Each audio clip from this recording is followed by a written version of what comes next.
lalu kita udah bahas pemulihan hati basicnya itu gimana. Hari ini kita akan bahas tentang identitas dalam Tuhan.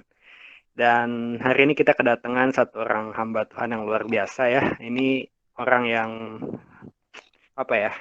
Kalau saya lihat dia urapannya emang di kata-kata ya. Jadi setiap kata-kata dia tuh pokoknya harus kita denger lah kira-kira gitu ya.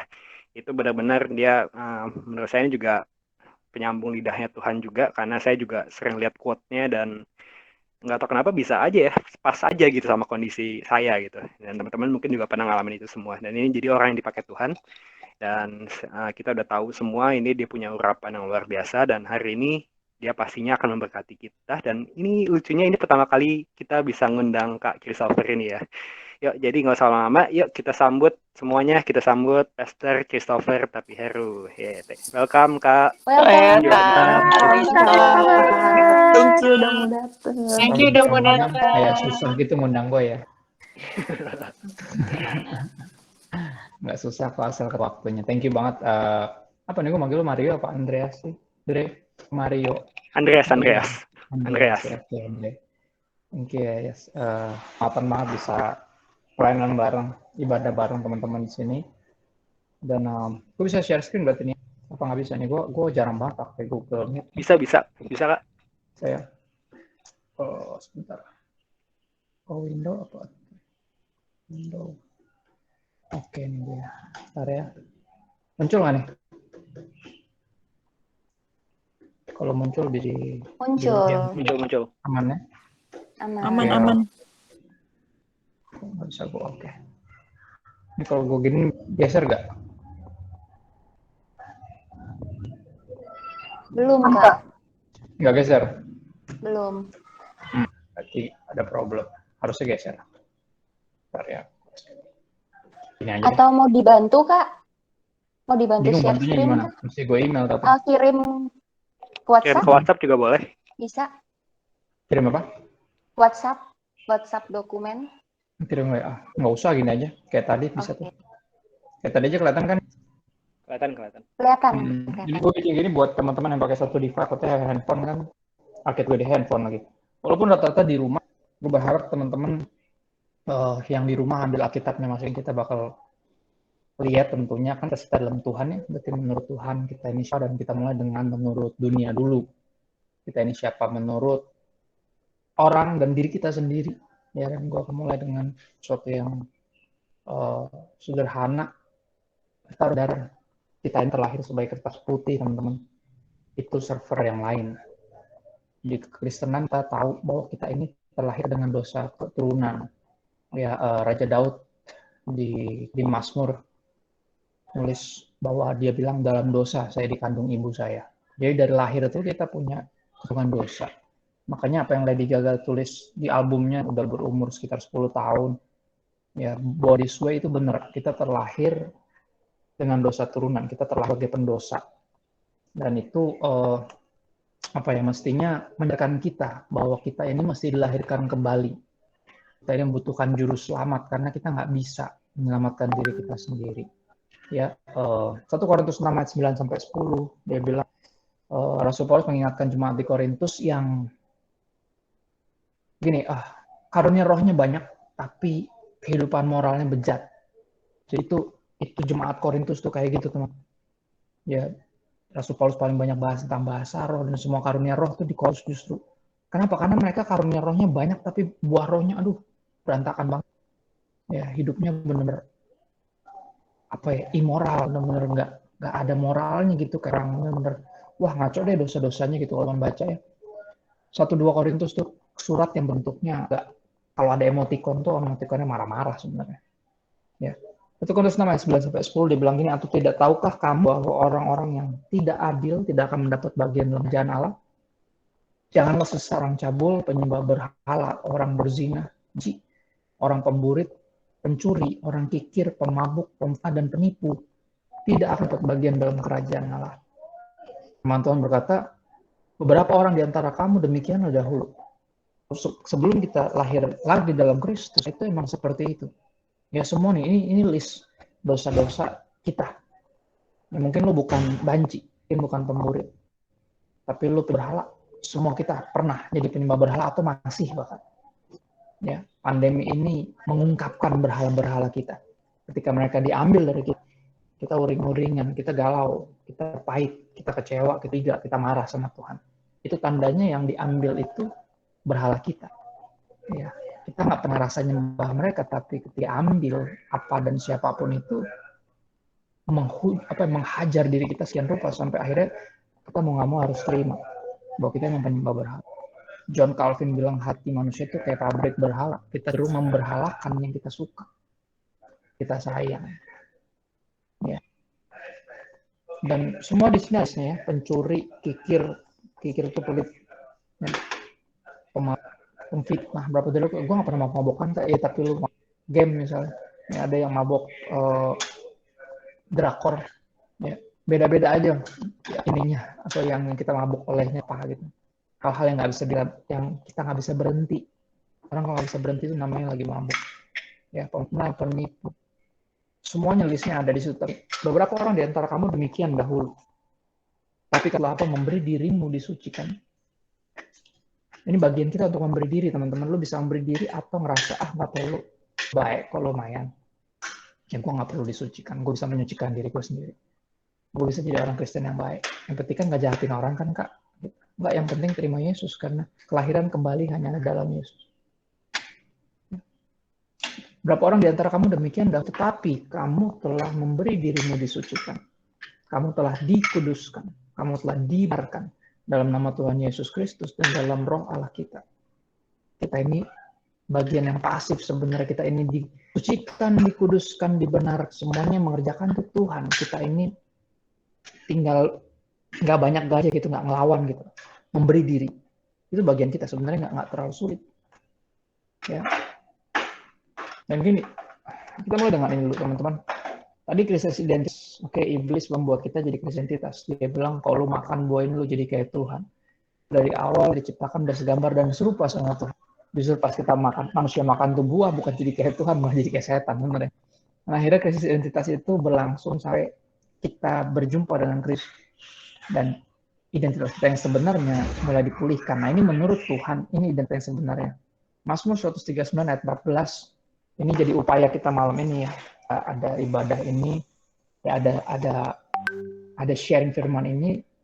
Dikatakan, aku bersyukur kepadamu Tuhan oleh karena kejadianku dan ajaib.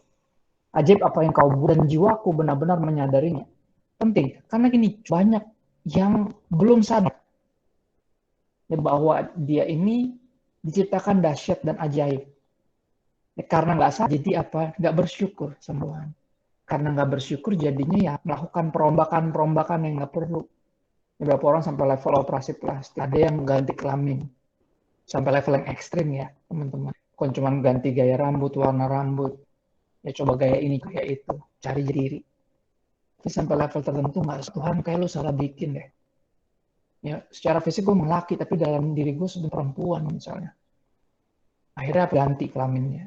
Itu kan benar-benar level yang saling nggak bersyukur Tuhan menciptakan kita sebagai kita.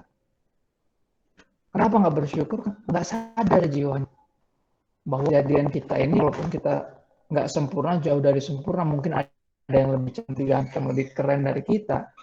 Tapi kita ini diciptakan masing-masing dari ajaib. Buatan Tuhan yang ajaib dan penting bagi jiwa kita untuk benar-benar menyadarinya agar kita bisa mensyukurinya. Ya. Melalui pengorbanan Kristus di kayu salib, teman-teman, kita belajar satu hal yang sederhana, bahwa menyatakan kepada kita berharga di matanya. Ya, makanya kan jati diri kita di mata menurut Tuhan. Yang pasti pertama kita itu berharga. Kalau nggak berharga, nggak mungkin ditebus. Contoh-contoh, gue suka banget nonton konser. Berapa kali ketika nonton konser tuh gue kehilangan dengan handphone gue dicopet berapa kali tuh kayak gitu. Ya terus akhirnya gini, setiap kehilangan habis itu gue coba telepon kan. Pas gue sampai rumah atau pakai handphone temen gue coba nomor gue harap ada yang ngangkat. Kalau ada yang ngangkat, gue akan minta ketemuan untuk handphone gue. Nggak apa-apa, gue bayar lagi deh, gue it's okay. Karena handphone itu berharga buat gue, banyak nomor-nomor penting.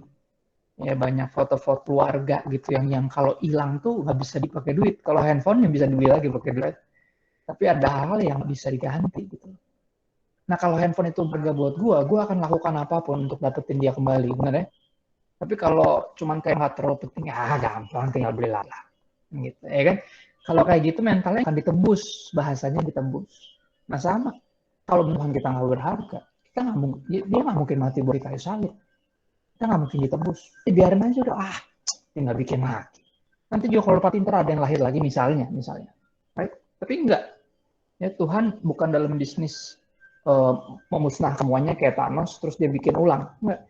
Dia dalam bisnis justru dia lagi dalam pekerjaan karena itu mengubahkan manusia menjadi baru, melahirkan kita kembali, ya, melahirkan kita kembali. Nah, melalui itulah kita menyadari bahwa kita ini berharga. Nah, kenapa penting menyadari bahwa kita berharga, teman-teman, yang kita dikasihi oleh Tuhan? Karena ini, ya kalau lu pengen screenshot, silakan di screenshot.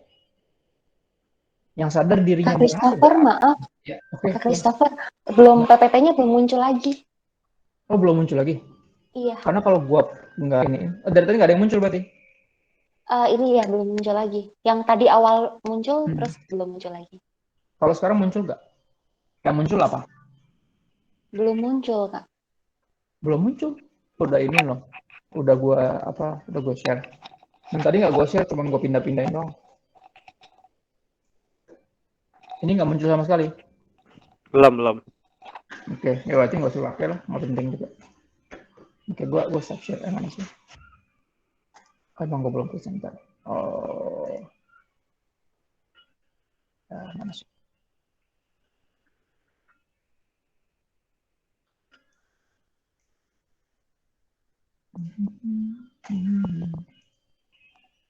Ini kalau gini muncul nggak?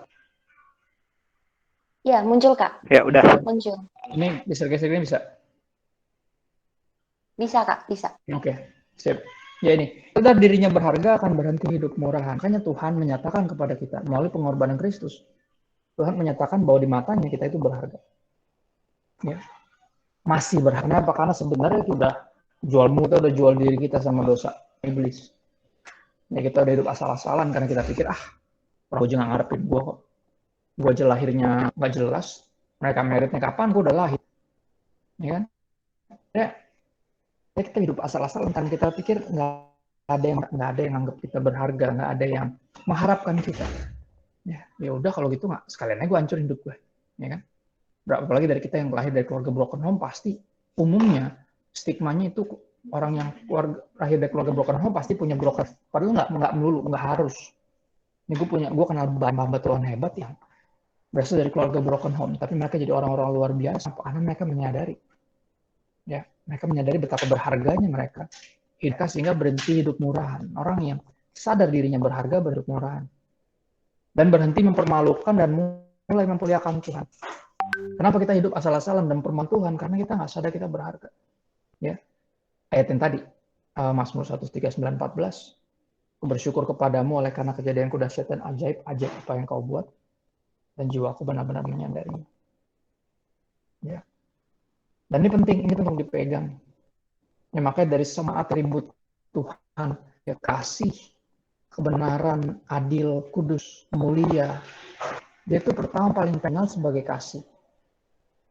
Kenapa? Karena kasihnya dibuktikan oleh pengorbanannya di kayu salib. Ya. Itu kasih, itu cinta. Jadi kita sadar bahwa kita dikasih, kita ditebus, kita sadar kita berharga, kita berhenti hidup murahan. Ya, identitas kita mulai kembali pada sedia kala, bisa segambar dan serupa sama Tuhan. Ya. Pertama, kalau teman-teman suka nyatet, ini menurut Tuhan, menurut firman Tuhan kita ini ciptaan yang paling mulia. Identitas kita menurut Tuhan. Ciptaan yang paling mulia, Mazmur 8 ayat 5-6. Apakah manusia sehingga engkau mengingatnya? Apakah anak manusia sehingga engkau mengindahkannya? Lagu itu ya. Friend of God. Who am I that you are mindful of me, that you hear me when I call? Apa yang membuat ketika saya panggil engkau mendengarkan saya? Yeah. Is it that you are thinking of me? How you love me is amazing. Friend of God, lirik bilang gitu. Yeah. Apakah manusia sehingga engkau mengingatnya? Apa anak manusia sehingga engkau mengindahnya? Apakah kita manusia dengan anak ini sampai itu pentingnya sampai Engkau memperhatikan kita, mengingat kita, mendengarkan kita. Namun Engkau Tuhan telah membuat kami manusia hampir sama seperti dan telah memahkota dengan kemuliaan dan hak. Teman-teman, menurut Tuhan identitas kita ciptaan paling mulia. Ya, gue cepat aja karena waktu gue terbatas. Yang kedua, kita ini anak Tuhan. Kita ini anak Tuhan. Lukas 6 ayat 35 sampai 36, Tuhan Yesus di dalam satu judul perikop yang paling menyebalkan dan absurd, kasihilah musuh, mengatakan soal menarik diundah di perikop itu. Bilang gini, tetapi kamu kasihilah musuhmu dan berbuat baik kepada mereka dan pinjamkan dengan mengharapkan balasan.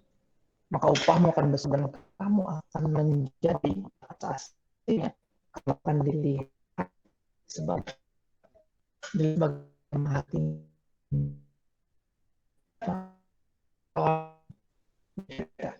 Ya harus keluarga kita di rumah. Ya kita di rumah kan akhirnya jati diri kita kelihatan aslinya. Kalau lu cuma kebaktian di gereja atau di persekutuan, pas mesti kebaktian di rumah lu susah. Ya, akhirnya didapati jago kebaktian di gereja tapi nggak jadi anak yang berbakti. Ya mudah-mudahan setelah pandemi nggak ada lagi tuh dilema apa yang menurut gua ini sangat absurd ketika kita jago kebaktian di luar tapi anak berbakti di rumah. Ya. Kita akan dilihat sebagai anak-anak Allah yang maha tinggi, terutama oleh mereka yang belum percaya sama Yesus. Ketika mereka tahu bahwa kita disebut anak-anak Tuhan, mereka pengen tahu kayak asli anak-anak Tuhan itu. Ya. Sebab Tuhan Allah yang maha tinggi baik terhadap orang-orang yang nggak tahu terima kasih dan terhadap orang-orang jahat. Tidak hendaklah kau murah hati sama seperti Bapamu adalah hati. Jadi mulai dari yang sederhana. Kalau Bapak kita murah hati terus kita pelit, kita siapa? Gitu. Yang pertama, kita yang mulia itu menurut Tuhan, identitas kita. Yang kedua, ini anak Tuhan. Kita anak Tuhan. Berikutnya, kita hamba Tuhan. Ingat di kisah anak yang hilang ketika itu berakhir di kandang babi. Yang berpikir bahwa hidupnya dia itu punyanya dia. Ya duit gue, warisan gue, badan gue. Terserah gue dong, gue mau ngapain kan gitu. Dia pikir, that's freedom. Tapi teman-teman mesti di luar otoritas Tuhan, di luar otoritas Bapa, nggak ada kemerdekaan, yang nggak perbudakan. Mainly terhadap dosa, perbudakan dosa. Anaknya di kandang babi, hampir mati kelaparan, terus dia tiba-tiba ingat dan dia sadar ya, gila ya di rumah gua bantu gua aja nggak ada yang kurang makan. Terus gua di sini ngapain ada di sini hampir mati? Padahal gua anak dari yang punya rumah itu. Kenapa gue malah keluar dari otoritas? Dia menyadari itu, dia berkata dalam hatinya, aku akan bangkit dan pergi kepada Bapakku, ayat ada di sini.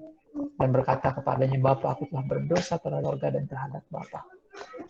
Tidak layak lagi disebut anak Bapa. Jadi aku sebagai salah seorang upah.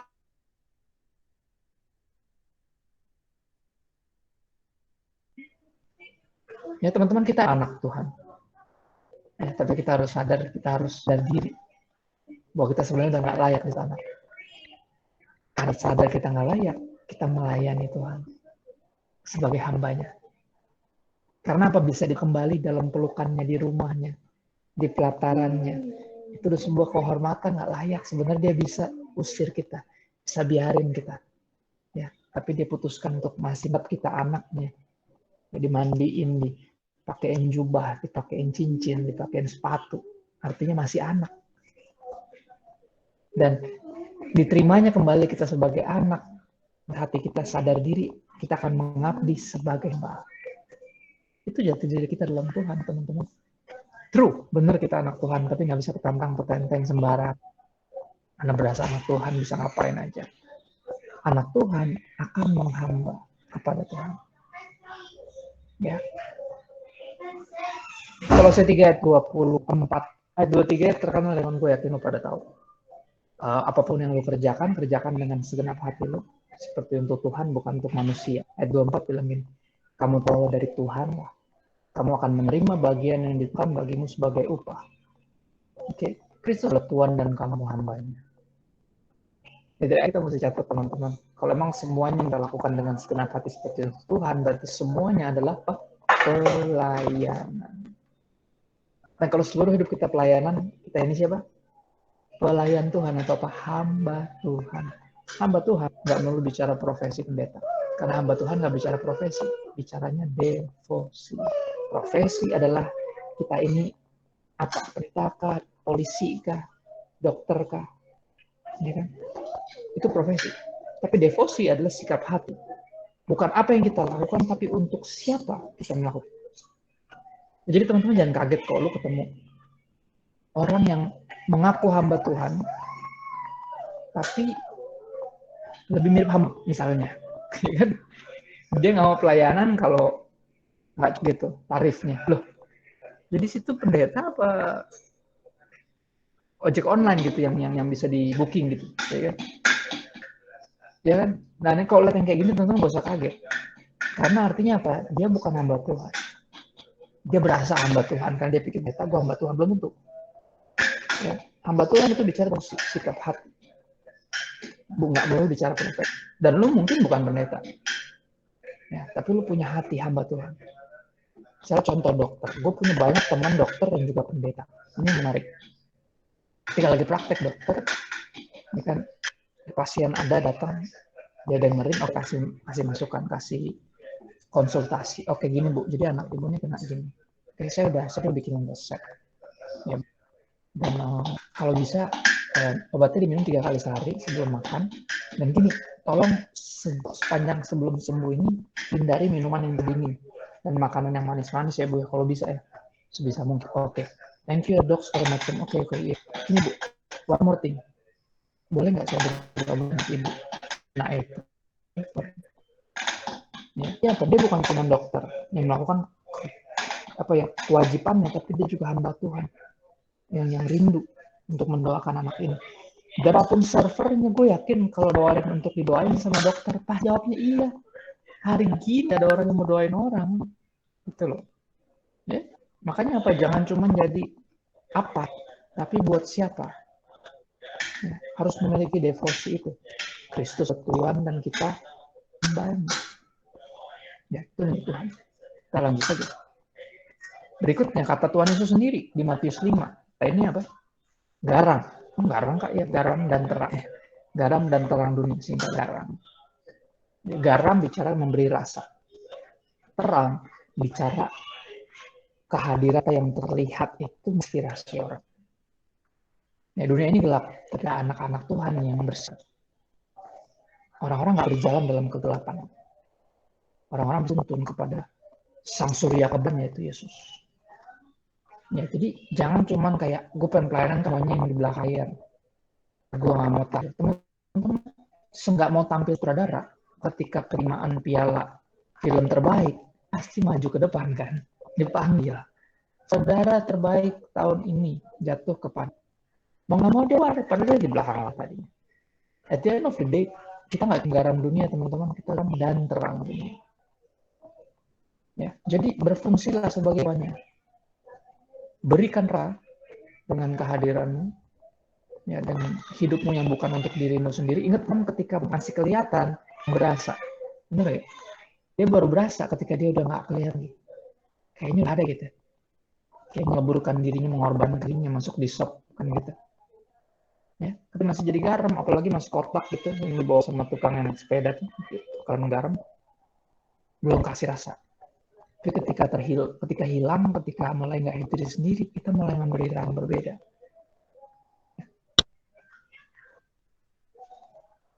Dan terang bicara apa? Kita nggak boleh cuma di belakang layar aja, nggak ada gunanya lah buat tidur kata itu. Ya, harus keluar dari persembunyian.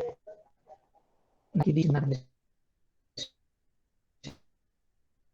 itu sama di rumah, terus di tongkrongan, di sekolah, di kantor, berarti kamu di negara gitu, dari manapun. Dan gue percaya kaki Dian sekarang itu namanya sosial media. Sosial media adalah tempat kita keluar dari persembunyian kita dan menyatakan kepada I am a Christian. Saya pengikut Kristus. Ya. Karena ikut Kristus diam-diam mana teman-teman. Kayak lu bertobat tapi diam-diam. Dia dulu bengal ngajak-ngajak, benar gak? Pas bejat ngajak, pas tobat malah diam-diam. Kebalik. Jadi ketika lu tobat lu ngajak, pas bejat udah sendirian aja lu masuk langsung ngajak-ngajak orang lain, ngerti ya? Kita kan aneh kan. Nakal ngajak-ngajak, pas tobat diam-diam. Ketemu lama, apa kabar lo? Iya. Sekarang apa usah jadi pendeta? Ya ampun. Lu jadi pendeta, lu diam di pendeta lu. Parah banget lu jadi pendeta sih. Gak nyangka gue bakal jadi pendeta. Gue bilang, gak usah lu, gue juga gak nyangka bro jadi pendeta. Ya. Ingat banget tuh dimana ketika lu cukup terbatas yang tahu gue jadi pendeta. Ya, karena gue belum maksimalin sosial media, gue hanya ada di situ.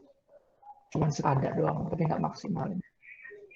Temen gue sampai bilang, gue gak tahu bro, gue gak ngikutin. Gue kaget banget jadi pendeta. Dan di situ gue menyadari, iya ya, kenapa dulu pas bejat gue ngajak-ngajak dia, pas karena tobat gue diam-diam sampai dia nggak tahu gue udah tobat dan jadi pendeta. Nggak ada yang salah.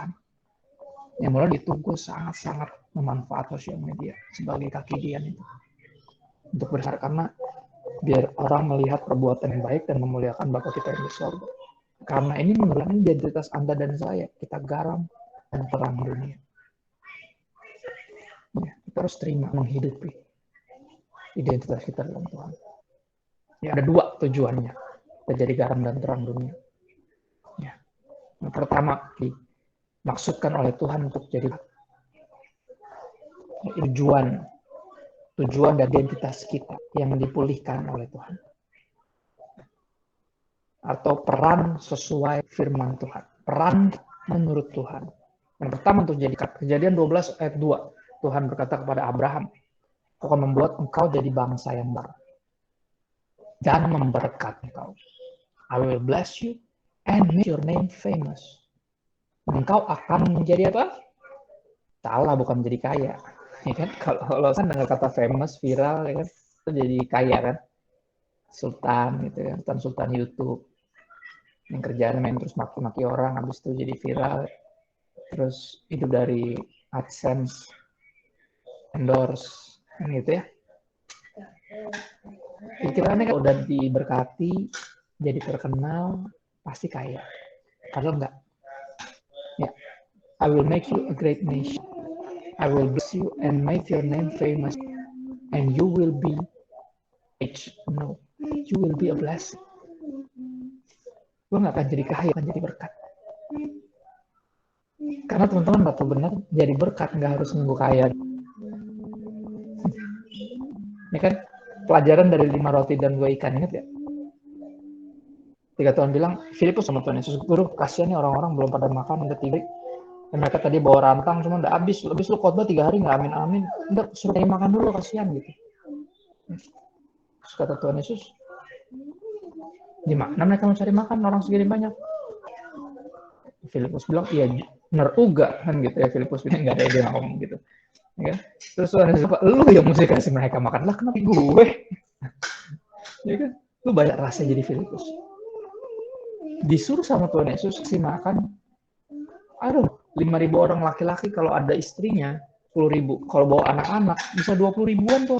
Bener? Tegangnya kayak apa? Disuruh melakukan sesuatu yang sangat mustahil. Dan Filipus langsung ngomong dengan sederhana, dia bilang, Tuhan, roti seharga 200 dinar aja. 200 dinar itu banyak loh teman-teman. Bisa kasih makan segini banyak orang. Dan gue gak punya 200 dinar, itu maksud dia. 200 dinar di rumah kan, terus gue gak boleh bawa apa-apa Tuhan. Gue gak punya 200 dinar. Dan apa yang menariknya, dia bilang, apa yang ada padamu, dia bilang. Ya kan? Apa yang ada pada kan apa yang lo gak punya. Apa yang ada pada lo akan Tuhan pakai untuk menjadikan berkat. Ya. Maka kita penting untuk menyadari bahwa Tuhan tuh pasti kita talenta, pasti minimal beberapa orang pilih bahkan. Tapi pertanyaannya pakai buat siapa? Itu pertanyaannya. Ini kalau lu anaknya dan lu menghamba, lu anak Tuhan dan hamba Tuhan, lu akan pakai ini untuk jadi berkat, bukan untuk diri lu sendiri. Lu famous terus jadi kaya, tenar. Lu pikir gue mau terkenal kayak gini? Capek tau. diserang akun satir mulu. Coba yang lain, profesor heretik, pandangan kekristenan aneh, yang beral, nggak pernah tuh diserang sama akun satir. Padahal mereka lebih ngaco dari mau tahu kenapa mereka nggak diserang. Baru dikit, nggak dapat nama akun satirnya kalau nyerangnya itu nyerang gue, almarhum Pastor Radit. Yang kalau nyerang soal jadi rame, orang jadi ngikut vote. Ya, itu yang terjadi tuh. Lu lihatnya yang terkenalnya, padahal capeknya kayak apa? Dari puluhan, hampir ratusan yang DM, yang share curhat, dari yang mau bunuh diri sampai mau bunuh bapaknya, dari yang mau cerai sampai mau bunuh suaminya, semuanya cerita, aduh, ya. Kayak punya 179.000 jemaat tuh. Terus lu pegang sendiri. Gue belum punya, by the way, masih gue sendiri. Dan gue kayak mesti mulai berpikir kayak gue mesti kumpulin anak-anak, kalau nggak bisa mati muda gue. Ya. Orang tuh lihatnya begitu, tapi mau nggak kita jadi berkat? Jadi berkat tuh sederhana teman-teman, dimulai dari bukan untuk diri sendiri. Makanya Filipus sering apa yang dia punya sebagai bekalnya dia, menurut dua ikan. Ya udah Tuhan, ini yang ada pada saya cuma ini doang. Ya, semua milik Tuhan, pakai deh Tuhan buat kemuliaan. Bener ya? Dan akhirnya apa? Diberi makan lah 20.000 orang. Sama siapa? Bukan sama Tuhan Yesus, sama Filipus. Kan disuruh kasih makan Filipus. Harusnya judulnya apa? Filipus memberi makan 5.000 orang. Karena Filipus disuruh sama Tuhan Yesus. Ya. Kita bisa nggak melakukan itu, Kak? Bisa dong. Tuhan Yesus yang bilang, ya di Yohanes 14:12, barang siapa dalam aku akan melakukan hal-hal yang aku lakukan, bahkan hal-hal yang lebih besar daripada itu, sebab pergi kepada Bapa. Ya. Ini semua kata-kata Tuhan Yesus, teman-teman. Tadi berkati bukan untuk jadi kaya, tapi untuk jadi berkat.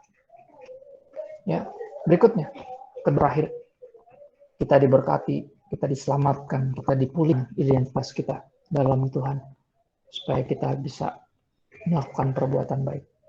Teman-teman, kita nggak selamat karena perbuatan baik. Kita diselamatkan untuk melakukan perbuatan baik. Kita bukan diselamatkan karena melakukan perbuatan baik. Kita diselamatkan karena perbuatan baik, benar, tapi perbuatan baiknya siapa? Perbuatan baiknya Tuhan Yesus. Ya, dia mati buat kita. Itu yang menyelamatkan kita. Dia yang menyelamatkan kita. Nah, kita nggak diselamatkan karena berbuat baik, kita diselamatkan untuk melakukan pekerjaan baik. Efesus 2:10, karena kita ini buatan Allah, cipta Tuhan yang mulia, ya, yang dahsyat dan ajaib. Ya, bukan hanya diciptakan, juga diselamatkan, ditebus, dibayar lagi, dibeli lagi, dipakai dengan darah Tuhan. Nah, kita ini buatan Allah, diciptakan Kristus Yesus, artinya dilahirkan kembali, diciptakan kembali sama reborn. Ya, karena born this way, kita semua terlahir pendosa, makanya dilahir lagi. Nah, kita diciptakan kembali dari Kristus Yesus, kita dipulihkan karena Kristus dan pengorbanannya.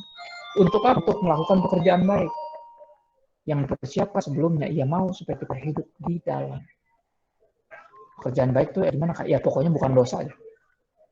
Kayak gimana, Kak? Sederhana, dosa itu hidup buat diri sendiri. Apapun itu perbuatan lo. Mungkin bisa yang baik dan mulia, kayaknya keren. Tapi kalau bikin buat diri lo sendiri, lo meleset. Dosa itu artinya meleset, by the way, teman-teman. Ya, bukan jahat, keji, kejam, sadis. Bukan. Dosa itu artinya meleset. Kalau Tuhan ciptain lo untuk kemuliaannya, lo hidup buat diri lo sendiri, lo berdosa. Walaupun perbuatan baik yang lo lakukan. Beramal, sos, ya, bantuin gereja, bantuin ministry, donor ginjal misalnya, apapun itu usaha lo, kalau lo bikin semua buat lo sendiri, lo meleset, lo masih berdosa. Karena apa? Roma 3:6 bilang apa? Segala sesuatu dari Dia, oleh untuk Dia dan bagi Dialah kemuliaan sampai selama-lamanya. Itu soal about Him. Ya, makanya jangan jadi serupa dengan dunia, Roma 12:2. Kenapa? Karena dunia is all about myself and I. Itu dunia. Anak-anak Tuhan, it's all about Him. Karena it's all about Him, teman. Brothers and sisters, kata Rasul Paulus di Roma 12 ayat 1. Aku nasihat kamu supaya kamu membahkan tubuhmu, your whole existence, sebagai bahan yang hidup, berkenan, dan sempurna. Itu adalah ibadahmu yang sejati. Bukan cuma jam di hari Minggu di gereja. Sekarang sengaja 2 tahun nggak bisa di gereja. Kenapa? Untuk menyadarkan kita bahwa kita adalah gereja. Gereja itu bukan organisasi atau bangunan. Gereja itu adalah saya. Kita gereja. Tuhan tinggal di sini. Ya. Tuhan di pihak kita, pertanyaan kita pihak Dia. Dia hidup di kita, pertanyaannya kita hidup buat siapa? Dia atau buat yang lain? Ya. Dan yang terakhir, ini penutup dari apa yang bagi ini. Ya. Dan Kristus telah mati untuk semua orang supaya mereka yang hidup tidak lagi hidup untuk dirinya sendiri. Tapi Kristus yang telah mati dan telah diberikan untuk mereka. Ya. Sederhananya seperti itu, teman-teman. Kita ini ciptaan paling mulia. Itu kita. Kita ini anak Tuhan yang melayani, mengabdi sebagai hamba karena sadar diri kita disebut anak. Ya. Dan itu kita lakukan untuk menghidupi jati diri itu garam dan terang. Garam memberi rasa, terang menyinari. Ya. Dunia yang mati rasa kembali ada rasanya. Dunia yang gelap diterangi, orang-orang nggak perlu berjalan dalam kekelaman. Karena kehadiran lo, atmosfernya berbeda. Karena kehadiran lo, orang nggak perlu lagi masuk lubang yang sama, berulang-ulang. Jedot tembok yang itu lagi. Karena ada lo. Dan apa tujuannya? Untuk jadi berkat dan untuk berbuat baik bagi kemuliaan Tuhan. Makanya apa? Hendaklah, begitulah hendaknya perbuatanmu diketahui, perbuatan baikmu diketahui semua orang supaya mereka memuliakan siapa? Bukan dirimu, tapi Bapamu yang di surga. Sekarang dan terang. It's who we are, Tuhan. Itu doang sih, Dre, yang gue mau bagaimana.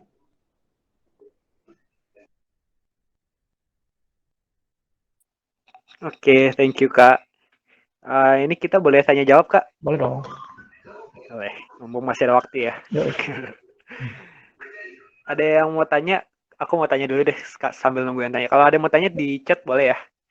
Kak, aku mau tanya Kak, itu tadi kan identitas kita untuk jadi berkat ya. Itu cara buat kita bisa ngukur hidup kita tuh udah memberkati orang atau belum. Kan ada orang yang misalnya sebenarnya udah memberkati sih, tapi dia masih merasa enggak kayak belum jadi berkat nih. Atau ada juga yang sebaliknya ya, dia merasa udah memberkati. Iya, padahal belum. Kan bisa begitu. Jadi ukurannya apa kayak? Ukurannya ya orang lain, bro. Orang lain yang akan bilang itu, lo nggak bisa ngerasa udah jadi berkat. Orang lain yang akan bilang. Ini ketika ulang tahun, deh contoh lihat deh. Ya kan? Orang-orang tuh DM, nyelamatin. Thank you bro, gue bersyukur bisa kenal lo walaupun lewat Instagram. Kata-kata yang kayak gitu. Ya. Gue nggak pernah ngerasa, jadi gue cuma pengen hidup buat Tuhan, that's it. Karena gue tahu jadi berkat itu sesudah buat Tuhan, bukan buat diriku sendiri. Kalau gue hidup sendiri, gue nggak jadi berkat. Jadi bukan jadi hamba Tuhan, gue jadi hambatan Tuhan. Karena ketika mau bersinar, gue sibuk tampil soalnya. Jadi kemuliaan Tuhan ke distract gara-gara gue. Tatap mata saya, kan gitu. Jadinya malah tentang gue gitu, bukan tentang Tuhan. Right? Tapi ketika gue nggak hidup buat diri gue, hidup buat Tuhan, di situ gue jadi berkat dan dimuliakan bukan gue. Ya, kita nggak pernah bisa tahu, Dre. Tapi orang-orang di sekeliling kita akan merasakan itu. Gue pakai gambaran kayak gini. Buah itu nggak pernah berguna pohonnya. Catat. Buah nggak pernah guna untuk pohonnya. Buah itu berguna buat yang metik atau minimal bijinya atau benih bisa jatuh ke dalam tanah dan mati terus jadi pohon yang baru. Buah itu nggak pernah berguna untuk pohonnya. Makanya apa? Lu jangan hidup buat diri lo sendiri. Karena itu hidup yang paling nggak berguna. Ya, lu hidup buat Tuhan. Makanya Yesus sampai di kayu salib supaya kita yang hidup nggak lagi hidup buat diri sendiri. Karena nggak ada hidup sia-sia daripada hidup yang dihidupi buat diri. Sebaliknya, ini kata-katanya Albert Einstein yang seorang Kristen mengatakan gini, hidup yang paling berarti adalah hidup yang tidak dihidupi untuk diri sendiri. Dan gue yakin dia ambil dari 2 Korintus 5 ayat 15 nih. Walaupun dia nggak ngaku sih. Cuman gue tahu dia ngambil dari pasti. Right? Biar mereka yang hidup nggak lagi hidup buat diri sendiri, tapi hidup buat Tuhan. Ya. Yang udah mati dan dibangkitkan bagi kita. Itu sih Pendre. Kalau misalnya kita ini Kak, misalnya kita udah memberkati tapi mungkin itu memberkati dalam konteks itu bukan panggilan kita yang sebenarnya. Itu jadi kita contohnya apa? Contoh. Misalnya anggap gini, gue main drum. Gue drum cuma bisa, tapi nggak jago gitu. Apakah gue memberkati orang dengan main drum gue? Sebenarnya pasti iya. Wah, mungkin itu bukan panggilan utama gue. Tapi ya, gue efektif ketika gue melakukan panggilan gue. Ya kan? Gini, gue bisa nyanyi. Tapi bukan berarti gue harus jadi penyanyi. Ya kan? Puji Tuhan nyanyi gamal sama Audrey. Ya kan? Mereka bisa sharing firman. Tapi mereka nggak harus khotbah, benar ya? Kalau mereka yang khotbah gue jadi penyanyi, kebalik. Nggak bakal ada yang box segitu lebarnya karena dua-duanya nggak sesuai porsinya gitu. Ya, nggak semua yang bisa nyanyi harus jadi penyanyi. Ya, nggak semua yang bisa sharing harus khotbah. Dia bisa aja pimpin komsel, ya, pimpin pemuritan, nggak harus jadi pendeta yang khotbah ini. Bayangin nggak kalau semua orang jadi pendeta terus yang jadi jemaatnya siapa? Yang jadi dokter siapa? Yang jadi pengacara siapa? Kita bersyukur kan nggak semua orang jadi pendeta kan? Akhirnya ada dokter-dokter yang anak Tuhan, ya yang nggak harus kita ribet-ribet mesti konsultasi dan bayar sampai ditanya oksigen ada nggak? Ini ada 2 nih di RS sisaan. Lu di rumah aja deh, karena di rumah sakit malah lebih bahaya. Enggak. Kenapa? Anak Tuhan. Tengah hektiknya rumah sakit yang lagi penuh masih bisa kontak hamba Tuhan. Mulai kena COVID juga terus masih diteleponin terus. Hebat. Bayangin. Ya. Pada akhirnya bisa aja Dre, tapi nggak maksimal. Kita akan lebih maksimal dan berbuah ketika kita hidup sesuai dengan panggilan itu. Gua pun sampai di panggilan ini prosesnya panjang. Ya, melalui jalur yang normal, yaitu apa? Gua akan bilangnya jalur prestasi. Dalam artian gini, ketertarikan lo apa? Terus lo dapat fasilitas apa? Orang tua lo bisa sekolahin lo di mana?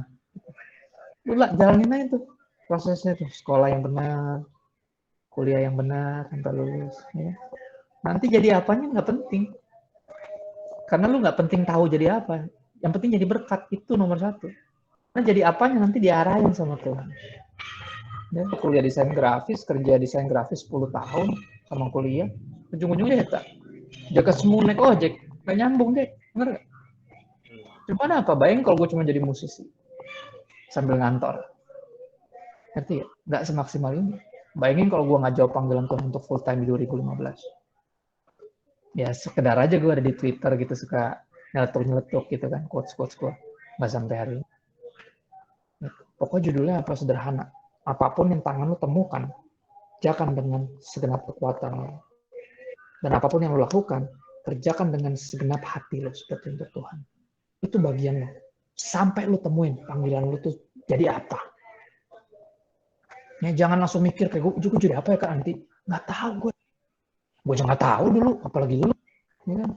Gue juga nggak tahu gue jadi apa lagi gue ngasih tahu lu. Nanti orang tuh suka aneh, Dre. Ke pendeta tuh kayak datang ke parno gitu loh. Jadi gini loh Kak, menurut kakak ya, menurut kakak Pastor Bro, kira-kira aku cocok kerja di air, darat atau udara? Mana gue tahu ya, gue paranormal. Jalanin hidup yang normal aja, sekolah yang maksimal. Gak semua orang bisa sekolah loh, gak semua orang tua bisa cukup sekolahin anaknya. Kalau bisa sekolah yang benar. Nanti aku jadi apa Kak? Nggak penting. Sekarang sekolah dulu yang benar. Lu bangun fondasinya dulu. Ya, orang kan kalau lagi pembangunan rumah kan nggak tahu rumahnya bakal kayak gimana bentuknya, bener nggak? Yang tahu cuman yang bikin. Bahkan kuliah kadang nggak tahu ini bakal jadi kayak gimana, bener nggak? Dia cuma ngikutin arahnya aja. Yang tahu arsiteknya. Kita tahu nanti pasti jadi. Oh, jadi pendeta tuh, kan gitu. Nggak tahu kita. Karena nggak tahu, lakukan aja bagian lo. Yusuf emang tahu dia bakal jadi raja? Enggak. Yang dia tahu nanti saudara-saudaranya bakal nyembah dia. Dia nggak tahu dia bakal jadi wakil presiden di mana dia tahu. Cuman apa karena dia nggak tahu, dia bagiannya pas di rumah jadi anak terbaik. Di rumah jadi budak, pas dibuang sama keluarganya jadi budak terbaik. Difitnah sama istri bos masuk jadi nabi terbaik. Tapi ya itu nggak terlalu sing bakal jadi apa. Dia cuma berkat, that's it. Jadi berkat dengan melakukan perbuatan. Jadi apanya nanti urusan Tuhan. Bagian Tuhan bagian. Kerap kali, udah sorry ya, gue akan kerap kali lu tuh suka stuck karena lu nggak tahu lu bakal jadi apa. Ya.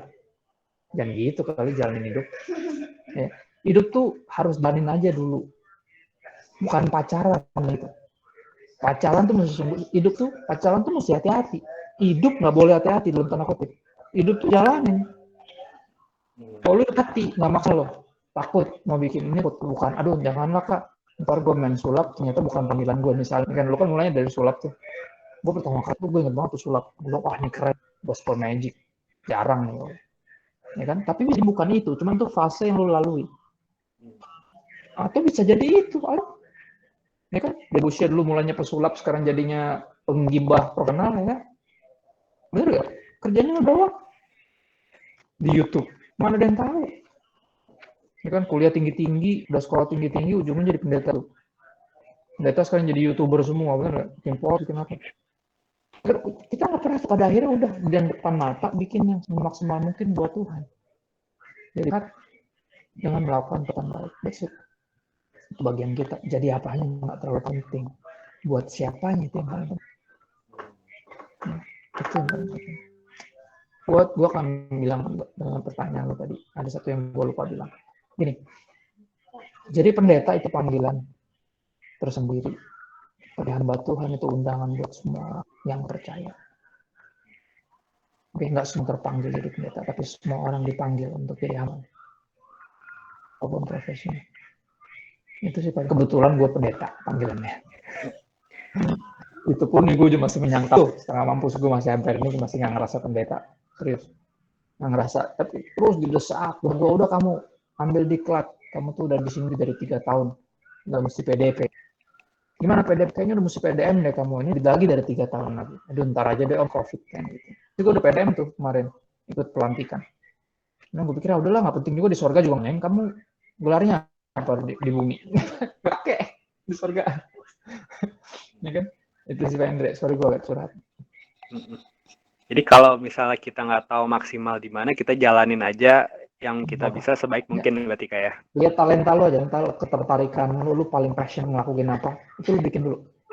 Kalau emang bukan itu, ntar Tuhan pasti arahin. Nanti jangan ngotot. Berapa orang tuh suka ngotot. Ya. Tapi gue kayak terpanggilnya tuh, jangan ngotot kan, lu kan hamba Tuhan. Nggak boleh keras kayak gitu. Lu lakukan yang terbaik, lu pikir nih bidang, tapi kalau Tuhan tiba switch, dibelokin, turut, jangan melawan. Problem kita suka ngelawan, itu problemnya. Makanya apa? Begilah berapa orang darimu dahulu, tapi sekarang kamu beri dirimu, dikuduskan, disucikan, dibenarkan. Memberi diri bisa ada kerelaan kan. Artinya lu mungkin sukanya ini, lu berasa bisa ini, tapi kalau Tuhan arahin lu kemana, lu harus rela. Kan lu hamba Tuhan. Bukan cuma anak Tuhan deh. Kalau lu anak Tuhan berasa kan kayak anak kan. Lu juga punya berhak, punya hidup sendiri, Pak. Iya kan lu berasa anak. Tapi kalau ingat lu hamba, hidupku bukan aku lagi, kata Rasul Paulus, Kristus dalamku. Bagi saya hidup itu Kristus, mati itu untung. Yang mau dia arahin saya jadi apa kek? Yang penting buat dia, for the kingdom. Ini. Oke, thank you Kak. Aku sana lagi mikir itu juga, dan pasti ada teman-teman juga pasti mikir gitu sih, anak muda. Gue juga begitu sama. Pasti hal ini. Mau menjawab banget ya, ada pertanyaan tuh yang muncul, ada 2 pertanyaan. Boleh. Di chat. Boleh aku bantu bacain ya, Kak ya? Boleh dibacain dari aja. Nova. Pastor mau tanya nih, sebelum menjadi berkat untuk keluarga dan sesama, berarti kita harus terlebih dahulu merombak sifat jiwa kita ya, sehingga apa yang kita lakukan sesuai dengan firman Tuhan. Udah pasti kalau itu. Karena kita ini akan selalu maksimal ketika kita berfungsi sesuai desain.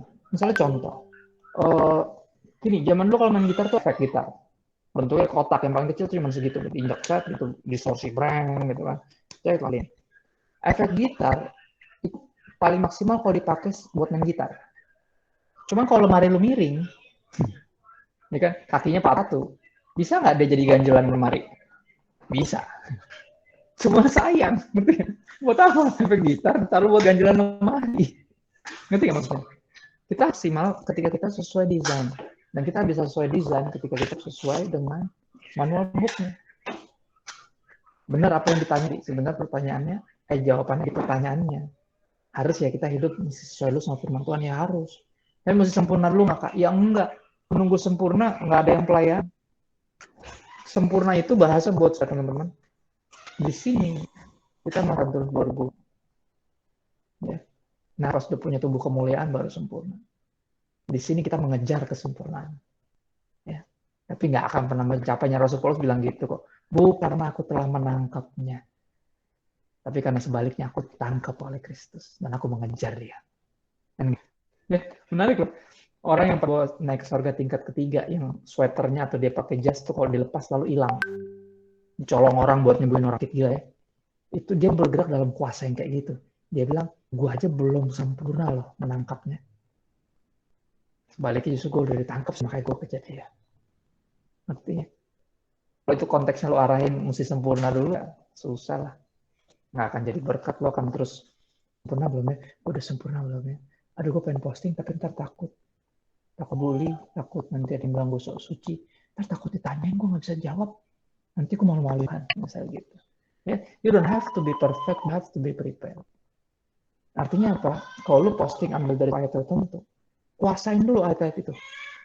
Dan nanti ketika ada orang nanya, lu bisa jelasin. Kenapa lu ngomong gini? Karena di ayatnya bilang gini. Tapi kan ayat itu begini. Enggak, ayat itu enggak begitu. Lu bisa jelasin. Enggak, pinter. Gue nggak sekolah Alkitab. Nggak pernah psikologi sampai hari ini. Yang penting apa? Bertanggung jawab. Belajar terus, keep on learning. Nggak sekolah bukan berarti tidak belajar. Nah, yang pertama, dimulai dari keluarga udah pasti. Makanya kita dirumahkan hampir 2 tahun nih. 2 tahun kenapa? Karena itu gue pelayanan di anak muda tuh udah terlalu lama. Dan yang gue dapati selalu dilemanya adalah paling nyebelin adalah anak-anak kerap kali jadiin pelayanan gereja persekutuan tuh hari dari rumah. Ya, akhirnya mereka jago waktian di gereja, di persekutuan, tapi nggak jadi anak yang berbakti di rumah. Padahal kita ke gereja untuk belajar jadi gereja, karena kita itu gereja. Jadi kita pulang, kita bawa hadirat Tuhan. Ya, sehingga keluarga kita bisa diberkati, karena ada Tuhan yang kita bawa dalam diri kita. We'll go to church to learn how to be the church. Dan karena kita go church udah terlalu lama, sekarang saatnya learn how to be.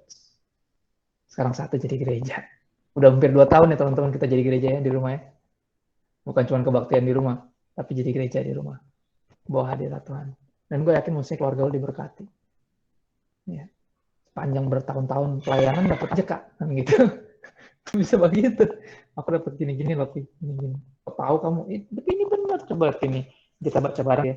Papi yang baca deh. Ya kan? Yohanes 14:6. Loh, Papi baca coba.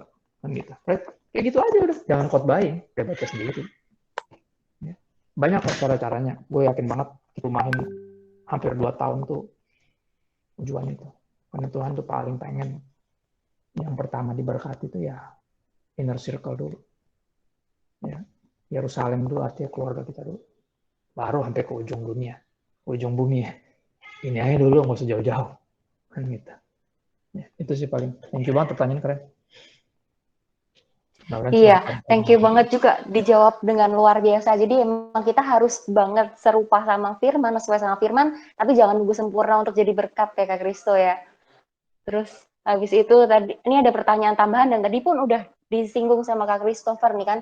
Karena pertanyaannya tuh saat kita jadi berkat untuk orang lain, tapi di keluarga kita tidak menjadi berkat, mendahulukan untuk jadi berkat buat orang lain dulu, berarti itu adalah kesalahan. Apakah itu sia-sia dan salah gitu? Sia-sia, Daripada salah nggak, cuman nggak lengkap aja. Itu kayak lu sebenarnya garam dan terang, teman lu pilih untuk jadi terang doang. Karena di rumah kita nggak perlu pilih, karena orang udah tahu kita siapa. Di rumah kita harus memberi rasa. Di luar kita bisa tampil di sosial media, right? Lu bikin postingan, lu khotbah. Tapi di rumah, kehadiran lu itu yang mereka butuhin. Rasanya kalau ada lu tuh apa? Ya. Apa kalau baca Alkitab, ya sibuk Zoom sama teman-teman konsel, atau lu dengan orang tua? Ya kan? Ini nggak nemenin mereka, hibur mereka di saat lagi uring karena lagi di PHK. Coba cariin kerjaan buat papa, bahkan lu coba kerja juga buat bantu. Ya, mah kita jadi garam, teman-teman. Luar kita bisa tampil, tapi buat apa gue tampil di luar tapi di dalamnya sendiri nggak memberi rasa? Ya cuman kayak punya satu pendeta di rumah yang jago khotbah tapi menghidupi apa yang dikhotbahkan kan gitu. Nggak salah, cuman nggak sepenuhnya. Dalam artian gini, ya jadi berkat kan nggak pernah salah, ya.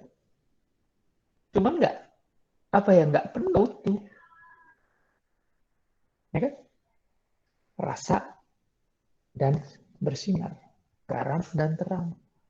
Artinya di belakang layar dan di atas panggung, kan itu dalam tanda kutip ya.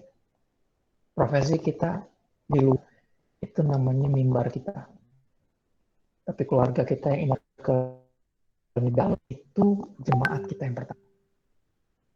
Ya, itu yang pernah harus dimuridkan, dibimbing, temani, layani, dikasihi. Itu dulu. Ya, sampai gue lebih dengerin sama orang-orang, anak-anak youth di luar, tapi anak gue sendiri nggak mau dengerin gue. Tapi ya karena gue udah mulai, yang satu udah 5, ntar lagi mulai remaja dan segala macam. Gue siap nih, gue tegang karena gue jangan sampai nih quotes gue di repost orang, tapi anak gue sendiri kalau IG gue kan gitu. Bahasanya gitu ya. Jangan sampai kan. Makanya gimana cara ya, kalau lagu follow YouTube-nya dia, gue subscribe gitu walaupun isinya nggak jelas kan dia ngapain. Baru-baru bisa up, nggak apa-apa. Gue temenin. Nah, karena kan susah ya hidup di dunia maya ya. Temennya tuh teman-teman dia main Fortnite sama teman sekolah, cuma gue itu dong. Teman sekolah minggunya pakai Superbook, udah di dunia lain semua. Tapi ya nggak ada jalan lain memang. Jadi kita nggak bisa pilih salah satu. Itu tuh kayak ya kayak tadi, kayak hidup lo jadi setengah-setengah gitu. Ketaatan lo sama Tuhan tuh sama dua-duanya. Kamu akan terima kuasa Roh Kudus turun ke atas kamu. Kamu di saksiku pertama di Yerusalem. Ya, di Samaria sampai ke bumi. Jangan sampai lo sibuk di ujung bumi tapi di rumah lo sendiri itu cuma high end baik itu kayak jalan dulu ya pelayanan ya. Baru sebelum pandemi tuh. Baru balik malam, subuh-subuh udah terbang lagi. Terus anakku nggak tahu gue di mana. Berapa hari, aku ngeliat papa, iya, papa juga di rumah cuma tidur, tukar kor besok pergi lagi. Dan tuh berapa tahun tampaknya Tuhan udah kayak ini nggak sehat. Terus pandemi langsung dirumahin. Bahkan tuh buat gue, ya tapi itu karena Tuhan baik lah, bukan sebaliknya.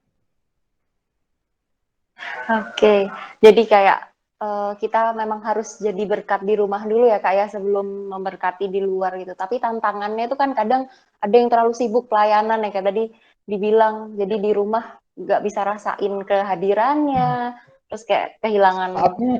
Saatnya untuk mengejar ketertinggalan. Gue lihat berapa hamba Tuhan ngajak mengorbankan pelayanannya untuk menangin anaknya sendiri. Salah satu hamba Tuhan yang gue kagumi pelayanannya, namanya Pak Julianto namanya. Nah dia itu berusaha menangin anaknya, ada kesaksian yang bagus.